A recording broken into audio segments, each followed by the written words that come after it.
एक आमिर होना आसान नहीं है। आपके गिर्द बहुत से दूसरे लोग होते हैं जो आप जैसा बनना पसंद करते हैं, इसलिए आप मुसलसल इक़्तिदार में रहने की फिक्र में रहते हैं। सियासी हरीफों और सियासी इत्तेहादियों के दरमियान ग्रे एरिया में जाना सरासर दर्द सर है।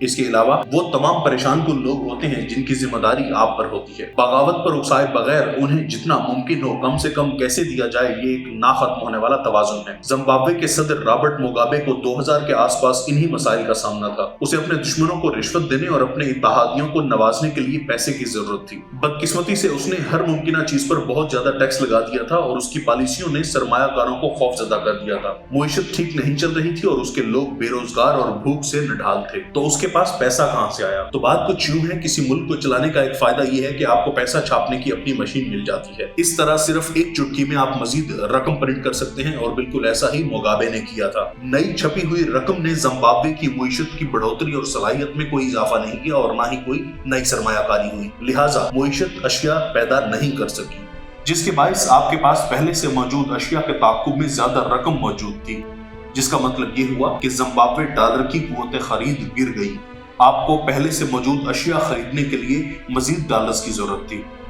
दूसरे लफ्जों में, जैसे ही नई छपी हुई रकम मार्केट में आने लगी, अशिया की कीमतें बढ़ने लगी। अशिया की कीमतें तकरीबन 50% सालाना की शरह से बढ़ने लगी और ये सिर्फ शुरुआत थी। जैसे जैसे कीमतें बढ़ती गई, हुकूमत को पहले की तरह बहुत सी अशिया खरीदने के लिए और भी ज्यादा रकम छापनी पड़ी और उन्होंने ऐसा ही किया और यूं हालात काबू से बाहर हो गए। जितनी तेजी से कीमतें बढ़ी, हुकूमत ने उतनी ही ज्यादा रकम छापी, कीमतें और तेजी से बढ़ गई। फीडबैक लो। 2001 तक कीमतें 100% सालाना की शरह से बढ़ रही थी, 2002 तक 200% सालाना, 2003 तक 600% सालाना, 2006 तक कीमतें हर साल 1000% की शरह से बढ़ रही थी और टॉयलेट पेपर खरीदने के लिए 417 जिम्बाब्वे डॉलर दरकार थे। नहीं, फी रोल नहीं, 417 जिम्बाब्वे डॉलर फी टिश्यू। रकम की कदर इतनी तेजी से कम हो रही थी कि जो रकम आपके पास सुबह होती थी, शाम तक उसकी कीमत काफी कम हो जाती थी। इसलिए लोग करेंसी मिलते ही उससे जान छुड़ाने की कोशिश कर रहे थे। जिम्बाब्वे के लोग करोड़पति बन गए, लेकिन बदकिस्मती से अगर आप खुशकिस्मत होते तो 1 मिलियन जिम्बाब्वे डॉलर में आप एक मुर्गी खरीद सकते थे। और फिर भी हुकूमत पैसे छापती रही, बल्कि मजीद बड़े नोट छापने शुरू कर दिए। 10 लाख जिम्बाब्वे डॉलर के नोट, 10 करोड़, 10 अरब, 1 खरब डॉलर के नोट। 2008 में कीमतों में महाना हजारों फीसद इजाफा होना शुरू हुआ और हुकूमत ने 1000 खरब डॉलर के नोट छापना शुरू कर दिए। इस फीडबैक लूप के अरूज पर कीमतें एक महाना 7.6 बिलियन फीसद की फल्कियाती शरह से बढ़ रही थी और 1 अमेरिकी डॉलर आपको मिलता। ठीक है, हम ये कहने की कोशिश नहीं कर रहे, लेकिन इतने सारे जिम्बाब्वे डॉलर के हिफ्ज।